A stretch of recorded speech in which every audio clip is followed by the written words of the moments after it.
हरे कृष्णा। तो आज हम खुश रहने का उपाय आपको बताते हैं। बहुत से व्यक्ति ऐसे हैं जो कहते हैं दीदी सब कुछ है, धन दौलत पैसा प्रॉपर्टी सब कुछ, परमात्मा का दिया हुआ इस संसार में सब कुछ है हमारे पास, परंतु आत्मा को शांति नहीं मिलती। अब वो आत्मा को शांति कहाँ मिलेगी और कैसे मिलेगी? आज उसके बारे में, उस प्रसंग के बारे में हम आपको बताने का प्रयास कर रहे हैं। एक व्यक्ति था, तो एक राजा के पास जाता है और कहता है कि आपके पास सब कुछ है। अब राजा का काम क्या होता है? सिंहासन पे बैठना एंड अपने सिपाहियों को कार्य बताना, ऑर्डर्स देना। तो उस खेती बाड़ी चलाने वाले व्यक्ति को तो ऐसा लगा कि अब राजा है, राजा बहुत सुखी है और राजा मेरे को खुश रहने का या सुखी जीवन जीने का उपाय बता सकते हैं। तो उन दोनों का भेंट हुआ। अब जैसे ही उन दोनों का भेंट हुआ, जैसे ही वो दोनों वार्तालाप करना चालू किया, तो व्यक्ति कहता है महाराज जी, आपसे हमें प्रार्थना करते हैं कि आप हमें सुखी जीवन जीने का एक उपाय बताएं। तो अब राजा था, अब राजा के माइंड में इतना प्रेशर और इतनी टेंशन, प्रजा को लेकर, रानी को लेकर, संतानों को लेकर, अपने राजमहल को लेकर, अन्य हर प्रकार का बोझ लेकर वे राजा अपना जीवन व्यतीत कर रहे थे। अब जैसे ही वो साधारण सा व्यक्ति आता है, खेती बाड़ी करने वाला, वह राजा से वार्तालाप करता है और कहता है कि हमें सुखी जीवन जीने का आप उपाय बताएं। राजा हंसने लगा। अब राजा हंसते हंसते कहने लगा, महाराज इस संसार के अंदर, ये संसार के अंदर जितने भी मानव रह रहे हैं, चाहे राजा हो, चाहे फकीर हो, चाहे कोई भी हो, डॉक्टर हो, पुलिस हो, एडवोकेटर हो, कोई भी जॉब करता हो, कुछ भी हो, संसार में जितने भी व्यक्ति हैं, वह राजा उस व्यक्ति से कह रहा है, चाहे तू या चाहे मैं, इस संसार के अंदर सुखी अभी के समय में कोई भी नहीं है। सब कुछ है लेकिन सुख नहीं है, मन की शांति नहीं है। मन की शांति अब कैसे मिलेगी? तो वो राजा कहता है, मैं प्रतिदिन अपना कार्य करता हूँ, जैसे तैसे मैं अपना जीवन व्यतीत कर रहा हूँ। मेरे बहुत से अब जो घर गृहस्थी वाला जीवन होता है, चाहे वो राजा का हो, चाहे मानव का हो, साधारण व्यक्ति का हो, बात एक ही है, राजा को भी उतना ही कष्ट सहन करना पड़ेगा और प्रपंच में जो व्यक्ति घर गृहस्थी वाला जीवन व्यतीत कर रहे हैं, उनके ऊपर भी वो ही कार्य हैं, उनको भी वो ही काम करने पड़ रहे हैं। सुखी कौन है संसार में? अब हम संत महाराज की तरफ देखते हैं, सब कहते हैं वो बहुत सुखी हैं, संत महाराज जी बहुत सुखी हैं। सुखी हैं वो, परंतु कहीं ना कहीं उनके मन में भी अशांति आ जाती है। सुख उनको तब मिलता है जब जाके वो परमात्मा से भक्ति की ओर निकलते हैं, परमात्मा को प्राप्त करने की ओर निकलते हैं, वैरागी रूप धारण करते हैं, अटन विजन को जाते हैं, भिक्षा भोजन को जाते हैं, परमात्मा के आचरण के बताए हुए अनुसार पर चलते हैं, परमात्मा के नियम अनुसार पर चलते हैं, तो जाके वो संत, तो जाकर वो संत साधु अपने जीवन में सुखी का जीवन बिता सकेगा, अन्यथा उनके जीवन में भी कोई सुख नहीं है। अगर वो महाराज के बताए हुए उनके कथना अनुसार चल रहे हैं, तो जाके सुख लाते हैं, आनंद लाते जाते हैं। परमात्मा का वो जो ध्रुवी आनंद है, सुख है, वो हर एक को नसीब नहीं होता।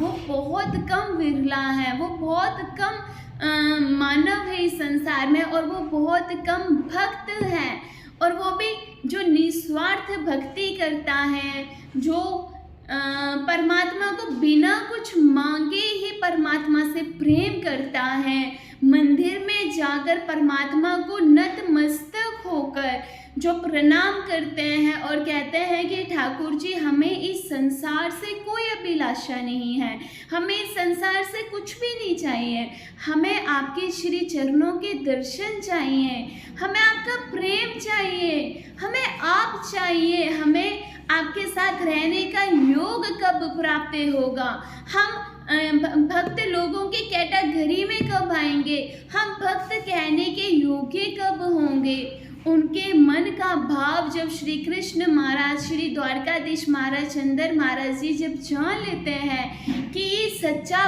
भक्त है मेरा, ये खाली आया हुआ है, सिर्फ दिल में बहुत सारा प्रेम लेकर आया हुआ है हमारे प्रति, इसके मन में बहुत श्रद्धा है, बहुत प्रेम है, और इसको इस संसार से कुछ भी नहीं चाहिए। नहीं तो कुछ लोग जाते हैं मंदिर में, भगवान मेरा काम नहीं बन रहा है, भगवान जी मुझे ये चाहिए, भगवान जी मेरे बेटे की शादी हो जाए, या मेरे बेटे के घर पुत्र पैदा नहीं हो रहा है, या मैं धनवान वाला व्यक्ति कब बनूंगा। बहुत सारा बोझ और बहुत सारा संसार प्रपंच का श्री कृष्ण महाराज चंद्र जी के पास जाते हैं और बहुत कुछ मांगते हैं, लेकिन भगवान जी कहते हैं कार्य करो। श्री कृष्ण महाराज जी श्री अर्जुन देव जी को भी कहते हैं कि हे अर्जुन देव जी, तू सिर्फ कार्य कर, फल की इच्छा मत करना। देखो, देने वाला परमात्मा बैठा हुआ है, हम कौन होते हैं, हम तो उनको दे भी नहीं सकते और हम तो उनको मांग भी नहीं सकते। ये तन, ये शरीर, सब कुछ इधर रह जाएगा। अगर हमारे साथ कुछ जाएगा तो वह हमारे इंसानियत, अच्छे कर्म, अच्छे कार्य, धर्म, और बस किसी के लिए हमने अगर कोई धर्म का कार्य किया, किसी भूखे को अन्न खिलाया, किसी प्यासे को जल पिलाया, पानी पिलाया, किसी अतिथि जो घर आते हैं उनका स्वागत किया, कभी किसी का अंतकरण दुखी नहीं करना। सबसे पहली बात यहाँ पर ही आती है कि लोगों के पास बहुत प्रॉपर्टी होती है, बहुत धन होता है, और कोई 2 दिन के लिए उनके घर प्रवेश कर जाए कि बस आ गए हमारे घर मेहमान, अब हम उनको संभालना पड़ेगा, उनको भोजन इत्यादि खिलाना पड़ेगा, उनको चाय पान नाश्ता करवाना पड़ेगा, उनके लिए विश्राम का बंदोबस्त करना पड़ेगा। तो हमारा सुख, हम जो अकेले रहते थे वो वाला अभी समय हमें नहीं प्राप्त होगा, हमें कष्ट होगा क्योंकि हमारे घर अतिथि आए हैं। परंतु क्या आप जान सकते हैं उनके रूप में परमात्मा ही ना आए हो सकता है आपकी भक्ति या आपका जो रामदेव जी थे, देखो एक पशु के रूप में एक आए और उनके पीछे वो घी वाली रोटी लेकर भाग रहे हैं, और उनके मन में ये भाव है कि हो सकता है मेरे परमात्मा इसके अंदर ना हो, वो रूखी सूखी रोटी नहीं खाएंगे, मेरे परमात्मा को तो मैं घी वाली रोटी देता हूँ, वो उसके पीछे पीछे भाग रहे हैं। अरे आज के वक्त पर ऐसे मनुष्य बहुत दुर्लभ है, ऐसे मनुष्य इतनी आसानी से प्राप्त नहीं होते, और जो प्राप्त हो जाते हैं उन्हें संसार मीराबाई की तरह, जैसे मीराबाई जी थे, जैसे परमात्मा के बहुत सारे अन्य भक्त थे जो उनके बारे में अन्य शब्द बोलते थे, उनके बारे में जैसे बात की जाती थी। आज के वक्त पर कोई जो भक्ति के मार्ग पर चलता है उसको दुनिया जीने नहीं देती। अरे ये तो मीराबाई बन गई, अरे इसने तो शादी नहीं करवानी है, अरे इसने तो आजीवन शादी नहीं करनी है, घर गृहस्थी नहीं जीनी है, ये तो अपने ठाकुर जी के प्यार में ही रम्मान हो पड़ी है। अरे हाँ, हम श्री कृष्ण महाराज जी से प्रेम करते हैं, हमारा मन इस संसार में नहीं लगता। हम श्री कृष्ण महाराज जी को अपनी आत्मा समझते हैं। हमारा रूह, हमारा तन, हमारा शरीर, हमारी इंद्रियों के अंदर रोम रोम में हमारे श्री कृष्ण महाराज जी का वास है। उनके बिना हमारा जीवन अधूरा है। हम उनके बिना नहीं रह सकते। हमें संसार में प्रेम नहीं है किसी से, हमें श्री कृष्ण महाराज चंद्र जी से बहुत प्रेम है। और श्री कृष्ण महाराज चंद्र जी भी हमसे बड़ा प्रेम करते हैं। जब उनको हमसे प्रेम है, हमें उनसे प्रेम है, तो हमें दुनिया का कोई डर नहीं। मीराबाई जी जो थी वह अपने रम्मान में, अपनी भक्ति में इतनी अग्रस्थित थी और उनको श्री कृष्ण महाराज चंद्र जी पे इतना भरोसा था, इतना विश्वास था। ऐसे नहीं जहर का प्याला पी लिया था। आज के समय में कोई पिएगा, अरे अरे जहर कौन पिएगा, भगवान ने हमें बचाया नहीं बचाया, क्या पता हम मर ना जाए, ऐसे हो जाता है। लेकिन मरने कहाँ देंगे वो श्री कृष्ण महाराज जी, जिन्होंने पूरा आपका जीवन ही अपने हाथों में लेकर रखा हुआ है। आप वहाँ से जाके कहीं गिर जाओगे ना, कोई और आपको पकड़ने नहीं आएगा, वो श्री कृष्ण महाराज जी ही आपका हाथ थामेंगे। इतना भरोसा है हमें अपने श्री कृष्ण महाराज जी पे। वो कभी हमें टूटने ही नहीं देंगे, वो कभी हमारा मन निराश होने ही नहीं देंगे। इतना प्रेम करते हैं श्री कृष्ण महाराज जी हमसे। और मन, जो दुनिया कहती है सब कुछ है लेकिन हमारे पास सुख नहीं है, मन सुखी नहीं है, आत्मा सुखी नहीं है, मन सुखी नहीं, आत्मा सुखी नहीं, तो तन को सुखी करके क्या करना है? आत्मा को सुख चाहिए है। आपकी रोम रोम में श्री कृष्ण महाराज जी का वास होना चाहिए। देखो कहते हैं कि वृंदावन में नहीं जाना, जो वृंदावन में जाएगा वहाँ से पागल हो जाएगा। वृंदावन एक पागल खाना है, ऐसे कहा जाता है। तो यहाँ से जो लोग जाते हैं वो वृंदावन में जाके इतने रम्मान हो जाते हैं, वहाँ इतनी भक्ति का माहौल होता है। वहाँ कन कन में, गली गली में, ब्रज की गली में, वहाँ नंदगांव में, वहाँ वृंदावन में, वहाँ मथुरा में, हर जगह जाओ वहाँ श्री कृष्ण महाराज चंद्र जी के सिवा तो हमें कुछ और आभास ही नहीं होता। वहाँ तो ऐसा लगता है कि ठाकुर जी स्वयं हमारे सामने विराजमान है। वहाँ तो बांसुरी की धुन सुनाई देती है। वहाँ पे तो बहुत अलग सा ही माहौल है। तो यहाँ पे वो शांति, वो सुख हमें प्राप्त ही नहीं होता। कितना भी आप अपने जीवन में बाहर घूम लो, लेकिन वृंदावन जैसी शांति और वृंदावन जैसा सुकून नहीं मिलता, क्योंकि वृंदावन में हमारे श्री कृष्ण महाराज जी हैं। यहाँ देखो हमारा वो जो भक्ति का धाम होता है, वहाँ जैसे हम यमुना घाट पे जाते हैं, हम आपको क्या बताएं, हमें अपने पिछली मेमोरीज याद आ रही हैं कि हम वृंदावन गए थे। वृंदावन जगह ऐसी है कि वहाँ से कोई फिर से आता ही नहीं है, और जो आ भी जाता है ना वो सच में पागल होके ही आता है। इतना वृंदावन में ऐसे श्री कृष्ण महाराज जी अभी विराजमान है। तो कहते हैं कि वृंदावन की गलियों में आज भी श्री कृष्ण महाराज चंद्र जी आते हैं, भोग ग्रहण करते हैं, निंद्रा भी करते हैं, और वहाँ आज भी लीलाएं होती हैं। वहाँ ऐसा हाल है। तो इसलिए धाम के अंदर ज़रूर जाना। वहाँ पे शिमला, क्या कहते हैं, अमेरिका, शिमला, कनाडा, इन चीज़ों में कुछ नहीं रखा है, इस स्टेट्स में कुछ नहीं रखा है। अरे वहाँ तो कर्म भी नहीं लगते। इसलिए अगर जाना हो तो वृंदावन जाइए। अभी होली का समय आ रहा है, ठाकुर जी के प्रेम में ऐसे रंग जाओ कि उनका प्रेम उनके प्रेम से ऐसे रंग जाओ कि आपको इस संसार में, कहते हैं ना कि किसी और की जो मन होता है ना, मन लगता नहीं है।